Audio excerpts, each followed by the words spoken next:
Дорогие дамы, господа и иные формы жизни, всех приветствую. В текущем видеоролике мы снова продолжаем разговаривать о карточно-коллекционных играх. И в данном видеоматериале речь пойдет про МТГ, как вы уже могли догадаться, исходя из названия и превью к данному видеоматериалу. Рассматривать мы будем бандл, посвященный тематике Innistrad «Полночная охота». Вот. В состав данного набора входит коробка. Как и прежде, на ней можно найти некие прикольные вещи. Если раньше это была иллюстрация, то теперь это так называемая маска, которую игрок может вырезать и что-то там с ней сделать. Показывать мы это, конечно же, не будем. Далее у нас есть такая брошюрка, листовка флаер. Двусторонний предмет, тоже довольно интересно оформлен. Стоит отметить, что эта версия является переведенным вариантом. В английском бандле есть кое-какое отличие. Про него мы позднее поговорим. Далее у нас присутствует уникальный куб D20. Уникальность в том, что он светится в темноте, а для того, чтобы он начал светиться в темноте, его необходимо зарядить. Каким образом происходит зарядка? Происходит все следующим образом. Поскольку сам куб изготовлен из материала, который накапливает солнечное излучение, и под воздействием всяких физических штук и явлений, мы, разумеется, можем этот куб зарядить. То есть оставляем его на солнце, и после того, как достаточное число солнечного света было поглощено кубом D20, он начнет излучать свет в темных пространствах и помещениях.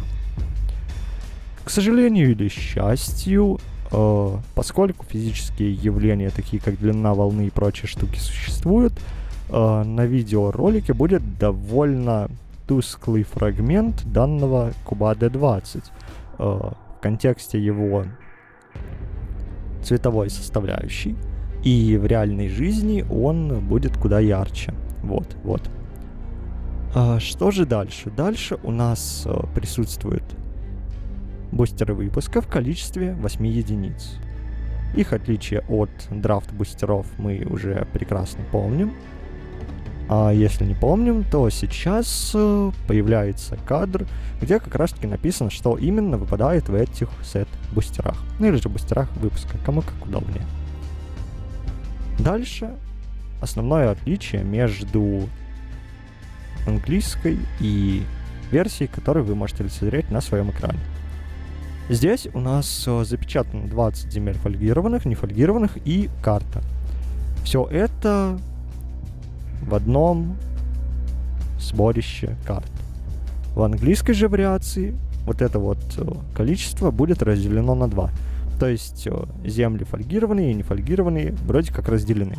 Почему сделано, неизвестно. Но, видимо, зачем-то сделано. Далее у нас есть две коробочки.